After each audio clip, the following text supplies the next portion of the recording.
नमस्कार दोस्तों, जैसे कि हमने पहले और दूसरे भाग में जाना कि कैसे हनुमान जी और जामन जी की शक्तियों के बारे में, अब हम जानते तीसरे और आखिरी नंबर के योद्धा के बारे में, जिसके आते ही सब भय से कांपने लगते थे, जो पहले भी विनाशकारी थे और महाभारत में भी विनाश करने उतरे, जिन्होंने क्रोध में अपनी जननी माँ का सर ही काट दिया।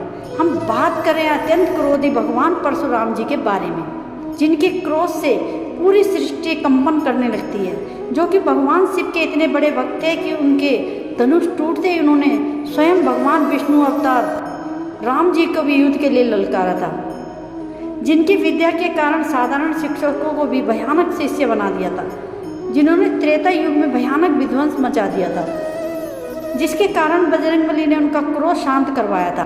परशुराम जी को अमरता का वरदान प्राप्त है, इसलिए परशुराम ने द्वापर युग में भी अपनी अहम भूमिका निभाई थी, जिन्होंने कर्ण, भीष्म, द्रोणाचार्य जैसे शिष्यों को तैयार किया था, जो अकेले ही पूरी सेना के बराबर थे, जिन्होंने महाभारत में प्रलय मचा दिया था।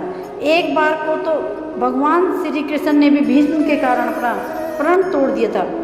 उनकी शक्ति का इसी से अंदाजा लगाया जा सकता है। महाभारत युद्ध के कई माह पहले जब भीष्म अपने भाई विचित्रवीर्य के विवाह के लिए रानी ढूंढने के लिए गए, तो तभी एक रानी ने मना कर दिया। भगवान परशुराम जी से विनती की कि वह उसे न्याय दिलाए। तभी भगवान परशुराम जी ने भीष्म को युद्ध का प्रस्ताव देते हैं। इसके कारण दोनों में कई दिनों तक भीषण युद्ध हुआ। अतः दोनों ने एक दूसरे के ऊपर ब्रह्मास्त्र भी छोड़े थे, परंतु महादेव के आगमन की वजह से दोनों के ब्रह्मास्त्र रुक गए। अतः समग्र सृष्टि का विनाश निश्चित था। ये थे हमारे त्रेता युग के 3 महायोद्धा, जिनका योगदान महाभारत में भी था।